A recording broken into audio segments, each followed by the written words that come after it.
बिस्मिल्लाहिर्रहमानिर्रहीम। अस्सलाम वालेकुम डियर स्टूडेंट्स। उम्मीद करता हूँ सब बच्चे खैरियत से हैं और अपने अपने घरों में स्टे सेफ स्टे होम की पॉलिसी को फॉलो कर रहे हैं। डियर स्टूडेंट्स, उम्मीद करता हूँ कि आप मेरे ऑनलाइन वीडियोस और लेक्चर को सुन रहे हैं और अपनी अपनी तालीम को कंटिन्यू किए हुए हैं और आपको ये टॉपिक्स समझ भी आ रहे हैं। मुझे आपके कमेंट्स और आपके जो क्वेश्चंस हैं वो जो मिलते हैं वो बड़ा हौसला अफजा एक लम्हा होता है और जब आप मेरे से टॉपिक्स के मुताबिक क्वेश्चंस पूछते हैं तो बहुत खुशी होती है। इसलिए बच्चों, जितनी भी वीडियोस में लेक्चर रिकॉर्ड करवा रहा हूँ उन सब का मकसद एक है कि आप बच्चों के लिए मेकिंग इकोनॉमिक्स इजी, ताकि इल्म माशियात इकोनॉमिक्स आपको आसान से आसान लफ्जों में समझ आ सके। इस हवाले से बच्चों, लास्ट जो मैंने वीडियोस अपलोड की थी और आप बच्चों को उनके लिंक्स शेयर किए थे, that was about demand theory and supply theory. Now today we are going to move to our another important topic of economics and a very practical topic, that is elasticity. Students, elasticity का topic इल्म माशियात में economics में considered to be as a pillar in all the policy making in macro level and even in international trade and in micro level. तमाम जो economics की शोबाजात हैं, types हैं, उन सब में इलास्टिसिटी का बहुत अहम रोल है। क्यों ये रोल है, प्रैक्टिकली ये कहाँ कहाँ यूज हो सकती है, प्रैक्टिकली हम इलास्टिसिटी को किस तरह इस्तेमाल करते हैं, ये सब इंफॉर्मेशन, ये तमाम नॉलेज, ये तमाम टेक्निक्स, हम इलास्टिसिटी को मेजर कैसे करेंगे, ये तमाम टेक्निक्स को आज की वीडियो में हम सीखेंगे। तो बच्चों, आए हम आज के टॉपिक्स देखते हैं कि हम आज कौन कौन से टॉपिक्स स्टडी करेंगे और उनमें कौन कौन सी इंपॉर्टेंट एलिमेंट्स हैं, फैक्टर्स हैं जो हम स्टडी करेंगे। देखिए बच्चों, आज जिन टॉपिक्स को हमें स्टडी करना है वो आपके सामने है। सबसे पहले हम देखेंगे what is elasticity and elasticity of demand. Then we shall move to price elasticity of demand. Price elasticity of demand के बाद हम इलास्टिसिटी की अगली कैटेगरी की तरफ जाएंगे, that is income elasticity, cross elasticity और देन इलास्टिसिटी ऑफ सप्लाई। ये तो है मुख्तलिफ तरह की इलास्टिसिटीज जो हम मुख्तलिफ माइक्रो लेवल पर, मैक्रो लेवल पर यूज करते हैं। उसके बाद हम देखेंगे practical application, how can we use these elasticities in our practical day life and policy making. Afterward I shall assign you an assignment that is very very very important. ये इसलिए important है कि जब आप असाइनमेंट वर्क करेंगे तभी आपको अपने पढ़े हुए टॉपिक की समझ आएगी और उसकी प्रैक्टिकल इंप्लीकेशंस आएंगी और आप उन चीजों को समझ लेंगे जो मैं आपको लेक्चर्स पर पढ़ाने की कोशिश करता हूं। तो बच्चों, मेरी इन वीडियोस को लाइक करें। जितने भी इकोनॉमिक्स के स्टूडेंट हैं, ये सबके लिए जनरल टॉपिक्स होते हैं, डिमांड थ्योरी के, सप्लाई थ्योरी के, इलास्टिसिटीज के। आप किसी को भी ये लिंक जो है वो शेयर कर सकते हैं। इसकी जो मटेरियल है वो भी मेरे पास मौजूद है और जो मेरी नीचे स्क्रॉल में आप मेरा फोन नंबर देख रहे हैं, इसके साथ साथ मेरी ईमेल आईडी भी आप देख रहे हैं। तो किसी भी स्टूडेंट को अगर इससे रिलेटेड कोई मटेरियल पूछना हो, मटेरियल रिक्वायर्ड हो, तो वो मुझे ईमेल भी कर सकता है। I shall forward this material to that particular student whether he belongs to this particular college, university और नॉट। तो कोई भी है जो तालीम सीखना चाहता हो, आप उसे ये फॉरवर्ड करें। तो बच्चों, अब हम सबसे पहले टॉपिक पर मूव करते हैं और देखते हैं व्हाट इज इलास्टिसिटी। इलास्टिसिटी क्या है, इकोनॉमिक्स में इसका क्या रोल है, इसे हम मेजर करना चाहते हैं। और देखिए बच्चों, सबसे पहले जो हम टॉपिक स्टडी करेंगे व्हाट इज इलास्टिसिटी, बहुत सिंपल सी डेफिनेशन मैंने लिखी और उस डेफिनेशन को एक्सप्लेन करने से पहले मैं यहाँ कोई एक जनरल फंक्शन लिखता हूँ और उस जनरल फंक्शन से आपको एक जनरल हिंट देता हूँ। चले डिमांड वाला ही लिख देता हूँ। Demand is a function of price, income, taste, technology and so. Students, ये तमाम जो हमने वेरिएबल्स लिखे, ये तमाम वो पैरामीटर्स हैं जो उनमें प्राइस हम कंसीडर करते हैं डिमांड के साथ हैविंग एन इनवर्स रिलेशन, और इसके अलावा जो डिटरमिनेंट्स हैं हम उन्हें कंसीडर करते हैं टू बी हेल्ड कांस्टेंट। ये तमाम वेरिएबल्स हैं, ये प्रैक्टिकल लाइफ में चेंज होते रहते हैं। हम अपने लॉ को प्रूव करने के लिए इन्हें कांस्टेंट कंसीडर करते हैं। तो बच्चों, यही से इलास्टिसिटी का कॉन्सेप्ट निकलता है कि हमने सबसे पहला जो वेरिएबल आपस में रिलेशन फाइंड किया था, inverse relation, that was about demand and price. तो बच्चों प्राइस भी वेरिएबल है, डिमांड भी वेरिएबल है, फैशन भी वेरिएबल है, टेक्नोलॉजी भी वेरिएबल है, इसी तरह पॉपुलेशन भी वेरिएबल है। तो दुनिया में जितने भी वेरिएबल हैं वो दो रिलेशन रखते हैं। उन दो रिलेशन को क्या बोलते हैं बेटो? Cause and effect. Cause and effect, कि जब कोई वेरिएबल कॉज करता है तो उसका इफेक्ट क्या आता है, वो क्या रिस्पॉन्स शो करता है। फॉर एग्जाम्पल आप प्राइस चेंज की, डिमांड क्या रिस्पॉन्स शो करेगा। फर्ज करें आपकी इनकम बढ़ गई तो डिमांड क्या रिस्पॉन्स करेगी। फर्ज करें टेक्निक ऑफ प्रोडक्शन चेंज हो गई, सप्लाई क्या रिस्पॉन्स करेगा। तो बच्चों आम जिंदगी में भी आप देखते हैं कि जब आप कोई डिसीजन लेते हैं तो उसका कुछ ना कुछ रिएक्शन निकलता है। तो हर उस वेरिएबल की इलास्टिसिटी मेजर की जा सकती है जिसका कोई कॉज होता है और बच्चों क्या होता है, इफेक्ट होता है, whether it is your decision और it is your practical day life taking any sort of working. तो बच्चों इसमें हम अब आगे चलते हैं और सबसे पहले इसकी डेफिनेशन देखते हैं। देखिए मैंने क्या डेफिनेशन लिखी, इलास्टिसिटी लचक measures sensitivity of one variable to another. Elasticity simple एक सेंसिटिविटी मेजर करती है कि जब एक वेरिएबल को हम चेंज करते हैं तो उस चेंज होने वाले वेरिएबल की वजह से अदर वेरिएबल पर क्या असर पड़ेगा, क्या इफेक्ट पड़ेगा, कितना असर पड़ेगा, कितना इफेक्ट पड़ेगा, उस सेंसिटिविटी उस रिस्पॉन्स को मेजर करना लचक कहलाता है। बच्चों देखिए मेरे पास फर्ज करें ये दो डिफरेंट कैटेगरी के आर्टिकल्स पकड़े हैं और मैं 10 न्यूटन की फोर्स इस पर लगाऊंगा तो इसमें इतना रिस्पॉन्स नहीं देगा, और अगर वही 10 न्यूटन की फोर्स मैं अपने इस बोर्ड मार्कर पर लगाऊंगा तो शायद ये कुछ थोड़ा सा रिस्पॉन्स दे, और अगर यही 10 न्यूटन की फोर्स मैं स्प्रिंग पर लगाऊंगा तो वो ज्यादा रिस्पॉन्स शो करेगा, ज्यादा रिएक्शन शो करेगा। इस रिस्पॉन्स को मेजर करना ही लचक कहलाता है। जो चीजें ज्यादा रिस्पॉन्स शो करती है उनमें ज्यादा लचक होती है, उन्हें ज्यादा लचकदार या मोर इलास्टिक बोलते हैं। जिनमें रिस्पॉन्स शो करने की एबिलिटी कैपेसिटी कम होती है वो लेसर या जीरो इलास्टिक कहलाती है या कम लचकदार कहलाती है। तो बच्चों हमने सबसे पहले एक जनरल डेफिनेशन देखी। ये इलास्टिसिटी एक जनरल कॉन्सेप्ट है, दुनिया के तमाम जितने मेजर सब्जेक्ट्स हैं, फिजिक्स है, केमिस्ट्री है, इकोनॉमिक्स है, हर जगह लचक का जो है एक इंपॉर्टेंट रोल है। हम यहां से मूव करेंगे कि जब एक वेरिएबल चेंज होता है और उस वेरिएबल की वजह से दूसरा वेरिएबल कितना रिस्पॉन्स शो करता है, इसे लचक बोलते हैं। तो हम इस रिलेशन को ले जाएंगे अपने लॉ की तरफ, that is demand is a function of price. इसमें एक प्राइस वेरिएबल है और दूसरा वेरिएबल कौन सा है बच्चों, डिमांड। जब सप्लाई पर जाएंगे तो इसे सप्लाई पर ले जाएंगे, quantity supply is also a function of price. तो बच्चों इसमें भी तो देखिए एक वेरिएबल और उसकी साथ कौन सा वेरिएबल, दूसरा वेरिएबल। हम अमली जिंदगी में गवर्नमेंट इस इलास्टिसिटी को यूज करती है कि अगर, या सेलर भी अपनी जो है इस चीज को यूज करते हैं जो मार्केट्स हैं, कि अगर हम एक पर्टिकुलर प्रोडक्ट की प्राइस चेंज करते हैं तो उसका डिमांड पर क्या असर निकलेगा, हमारे रेवेन्यू पर क्या असर पड़ेगा, इस चीज को मेजर अगर हम करेंगे तो हमने इकोनॉमिक्स में इलास्टिसिटी को यूज कर लिया और इसको इलास्टिसिटी ऑफ डिमांड का नाम दे देते हैं, कहीं इलास्टिसिटी ऑफ सप्लाई का नाम दे देते हैं। इनकम जो भी वेरिएबल होगा उसके मुताबिक उसका नाम रख देंगे। तो बच्चों आइए हम अपना इकोनॉमिक्स का टॉपिक शुरू करते हैं कि इकोनॉमिक्स में किस तरह की इलास्टिसिटीज मेजर की जा सकती है।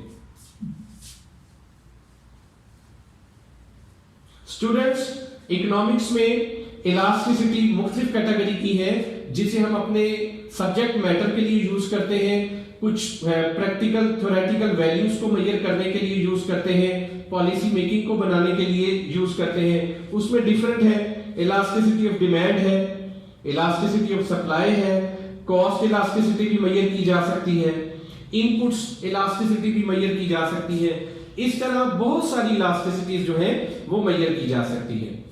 डियर स्टूडेंट्स सबसे इंपॉर्टेंट बात कहने लगा हूं, इलास्टिसिटी मेजर करने का मेथोडोलॉजी, वेरिएबल चेंज हो सकते हैं। फिर बोल रहा हूं इलास्टिसिटी मेजर करते हुए वेरिएबल चेंज हो सकते हैं। Demand is a function of price, elasticity of demand. Supply is a function of price, elasticity of supply.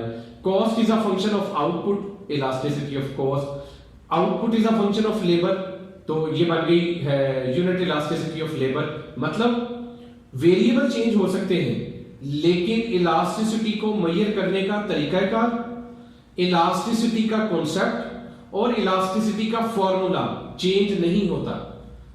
Same फार्मूले में वेरिएबल तब्दील होते रहते हैं और ये इलास्टिसिटी मेजर होती रहती है। तो इसलिए जब मैं इलास्टिसिटी ऑफ डिमांड मेजर करूंगा तो आप बच्चों ने इलास्टिसिटी ऑफ डिमांड को बहुत अच्छे से समझना है, प्रैक्टिस कर लेनी है। मेरी वीडियोस को स्टॉप करके उसी वक्त उसको प्रैक्टिकली सॉल्व कर लेना है। अगर आपको इलास्टिसिटी ऑफ डिमांड समझ आ गई, अगर आपने इलास्टिसिटी ऑफ डिमांड मेजर कर ली, तो आपके लिए elasticity of supply, income elasticity, cross elasticity, cost elasticity, input elasticity, कोई भी दुनिया की इलास्टिसिटी मेजर करने में आपको परेशानी नहीं होगी। सेम फार्मूले की मदद से, सेम मेथोडोलॉजीज की मदद से आप उन इलास्टिसिटीज को मेजर कर सकते हैं। तो बच्चों हम सबसे पहले देखते हैं इलास्टिसिटी ऑफ डिमांड क्या होती है। What is elasticity of demand? बच्चों मैंने बार बार लॉ ऑफ डिमांड का जिक्र करता हूं। तो लॉ ऑफ डिमांड में हमने ये पढ़ा कि जब प्राइस बढ़ती है तो डिमांड क्या हो जाती है? कम हो जाती है। ऐसा ही होता है ना, प्राइस बढ़ने पर डिमांड क्या हो गई बच्चों? कम हो गई। और प्राइस कम होने पर डिमांड क्या हो गई? बढ़ गई। This is law of demand. But this law is not going to explain how much change is there in demand due to change in price. Price change होने की वजह से डिमांड में कितनी तब्दीली आई, इस नुक्ते को, इस चीज की पैमाइश लॉ ऑफ डिमांड में पॉसिबल नहीं है। Law of demand is a general universal rule. Price बढ़ेगी, डिमांड कम हो जाएगी। अब अगर हमें ये मेजर करना हो कि 1% प्राइस चेंज होने से डिमांड में कितने परसेंट तब्दीली आएगी, कितनी तब्दीली आएगी, इस चीज को मेजर करने के लिए we have a topic elasticity of demand. बच्चों डिमांड जो है वो फंक्शन होता है प्राइस का, इनकम का, टेस्ट का, टेक्नोलॉजी का, पॉपुलेशन का।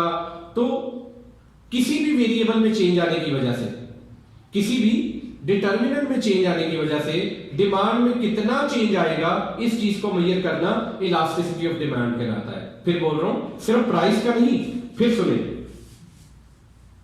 मैंने लिखा, मैं यहां पर एक्सप्लेन करता हूं। Look at this.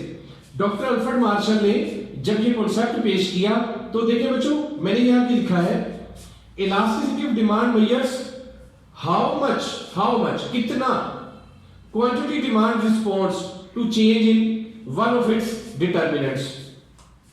सिर्फ प्राइस की बात नहीं कर रहा मैं, कोई भी डिटर्मिनेंट में चेंज आने की वजह से डिमांड में कितना चेंज आएगा, इसे इलास्टिसिटी ऑफ डिमांड बोलते हैं।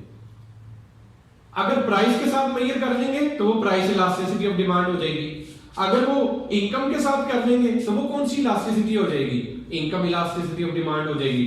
अगर वो पॉपुलेशन से मेजर कर लेंगे तो पॉपुलेशन इलास्टिसिटी ऑफ डिमांड हो जाएगी। इसी तरह प्राइस ऑफ रिलेटेड गुड, इसे हम बोल देते हैं क्रॉस इलास्टिसिटी या सब्स्टिट्यूट गुड्स इलास्टिसिटी। तो जो डिटर्मिनेंट में आपने मेजर करना होगा उसी का उसको नाम रख देंगे। तो देखो बच्चों किसी भी डिटर्मिनेंट की इलास्टिसिटी को मेजर करना क्या कहलाता है? Elasticity of demand. और अगर आप डिमांड को किसके साथ मेजर करेंगे? प्राइस के साथ। किसके साथ बच्चों? प्राइस के साथ। तो ये क्या कहलाएगा?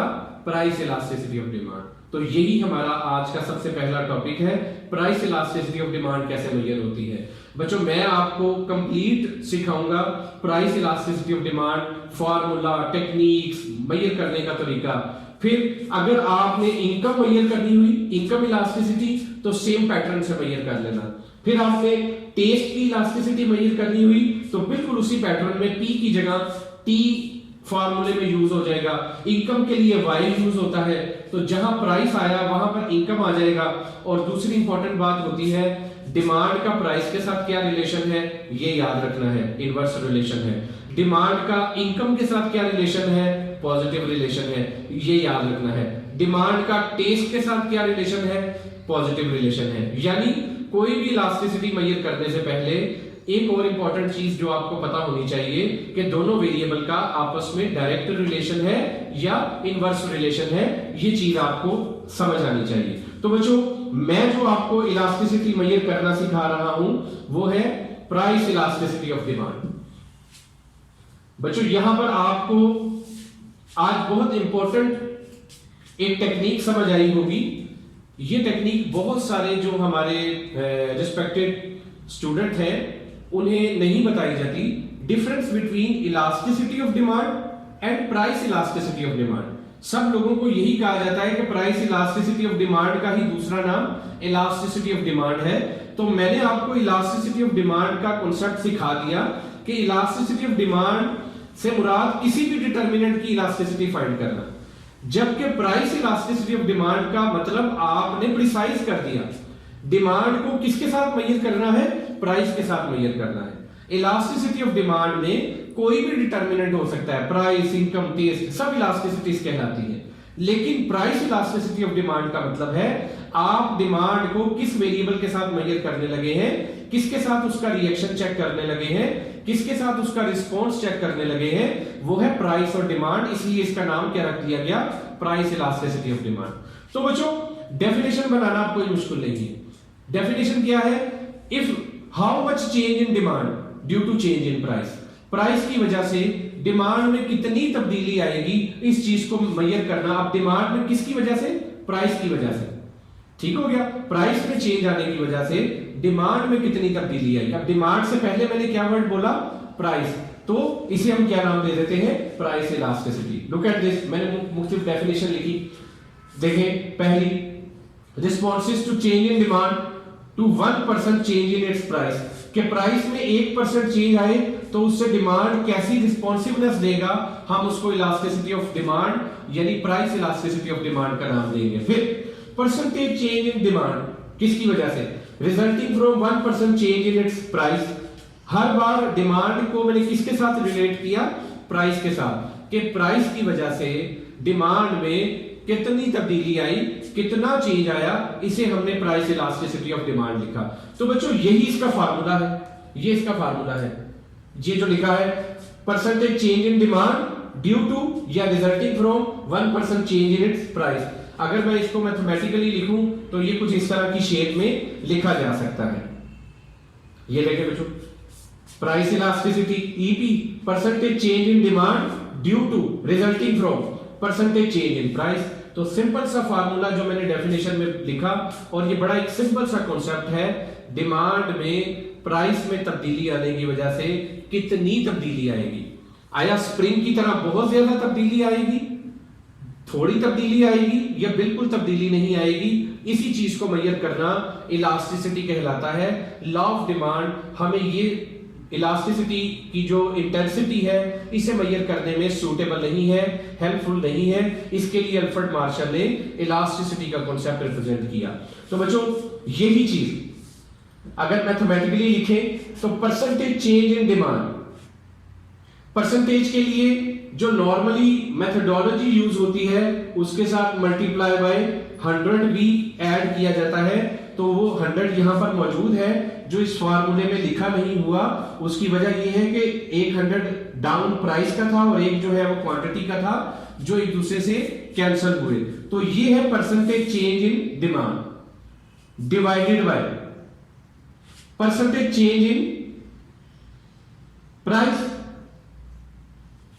तो बच्चों, इंपॉर्टेंट चीज जो है इसमें समझने वाली, ये क्या लिखा है? ये बच्चों डेल्टा का सिंबल है, दिस वन। डेल्टा का मतलब होता है क्वांटिटी में कितना चेंज आया, और ये मेजर करने का बड़ा आसान तरीका है। फर्स्ट करें क्वांटिटी 100 से 70 हो गई, तो दोनों को माइनस कर लें। 100 और 70 में कितने का डिफरेंस है बच्चों? 30 का, दैट इज डेल्टा क्यू। देखें, Q1 100, Q2 70, तो डेल्टा क्यू फाइंड करने का मतलब है Q2 माइनस Q1, 100 माइनस 70 30। इसे हम क्या बोल देते हैं? Delta Q.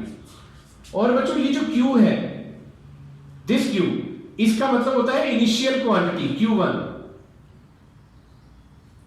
तो उम्मीद करता हूं फार्मूले की जो सिंबल्स हैं वो आपको समझ आ गए होंगे। अब हम इसको किसी फार्मूले से मेजर कर लेते हैं, कोई एक टेबल वैल्यू से मेजर कर लेते हैं। बच्चों मैं फिर समझा रहा हूं, ये फार्मूला चेंज नहीं होना, ये फार्मूला एज इट इज चलेगा। Look at this, elasticity, price elasticity, percentage change in demand due to percentage change in price.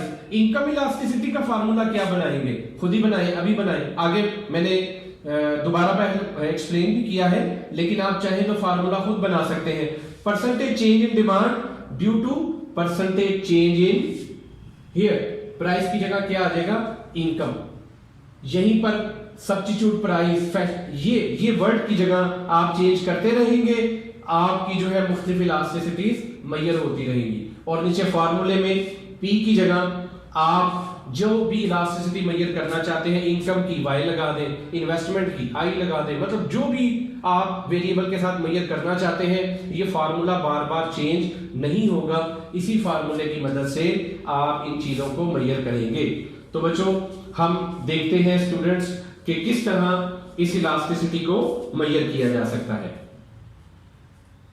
देखिए बच्चों, मैंने एक सिंपल सा टेबल लिया, मैं फिर आपको समझा रहा हूं कि आपने ये जो प्रैक्टिस है ये बिल्कुल इसके साथ ही कर लेनी है, क्योंकि ये प्रैक्टिस अगर आपको आ गई तो आगे का सारा टॉपिक जो है वो आपको समझ आ जाएगी। और अगर आपको ये इलास्टिसिटी ऑफ डिमांड की मेजरमेंट नहीं आएगी तो आप इससे आगे जितनी भी इलास्टिसिटीज मेजर कर रहे हैं आपको समझ नहीं आएगी। तो देखिए बेटो, फर्ज करें प्राइस 10 थी, ये P1 था आपका, और ये बढ़कर कितनी हो गई 11। तो बच्चों आपकी प्राइस में कितने का चेंज आया, look at this, delta P।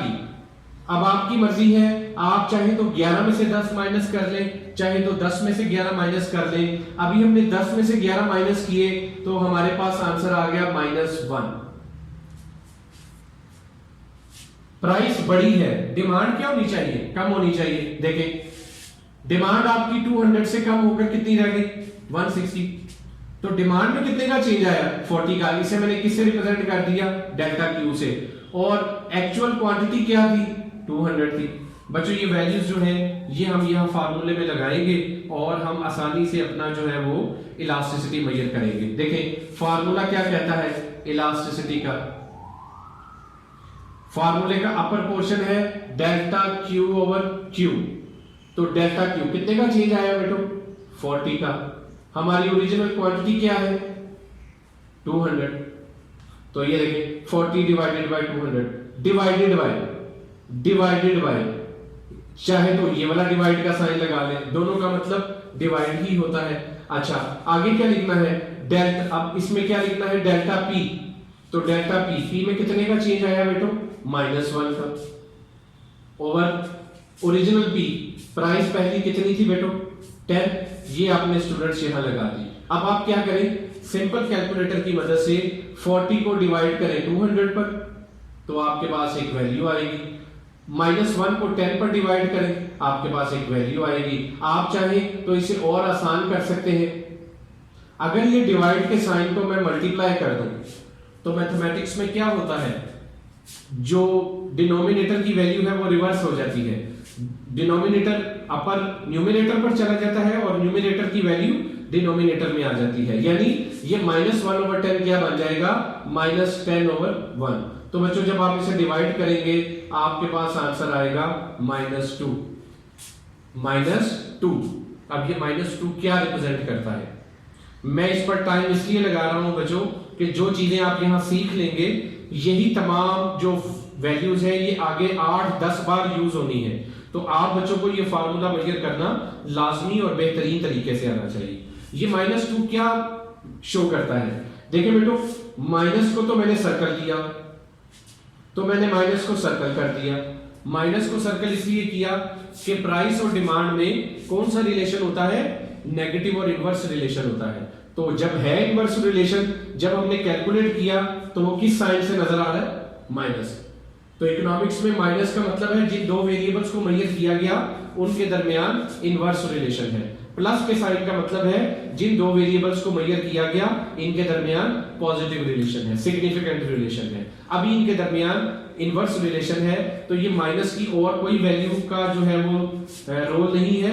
आम जिंदगी में -2 और +2 में फर्क होता है, यहाँ उसका रिलेशन बताना था जो मैंने आपको बताया। अगर मैं माइनस को इग्नोर करूं तो बाकी क्या रह जाता है, 2 रह जाता है, जो मैंने यहां लिखा। अब बच्चों इस 2 का मतलब क्या है, आपने इस 2 को कंपेयर करना है यूनिट के साथ, 1 के साथ। आया 2 1 से बड़ा है या छोटा है, तो of course 2 is greater than 1। तो बच्चों जो भी वैल्यू 1 से बड़ी होती है उसे इकोनॉमिक्स में मोर इलास्टिक बोलते हैं, और जो 1 के बराबर आती है उसे बोलते हैं यूनिट इलास्टिक, और जो 1 से कम आती है उसे बोलते हैं लेस इलास्टिक। मेरी बात समझ आई? जो 1 से बड़ी वैल्यू आएगी उसको हम मोर इलास्टिक बोलेंगे। तो अभी हमारा आंसर क्या आया है, 2 ग्रेटर देन 1, मैंने क्या लिख दिया।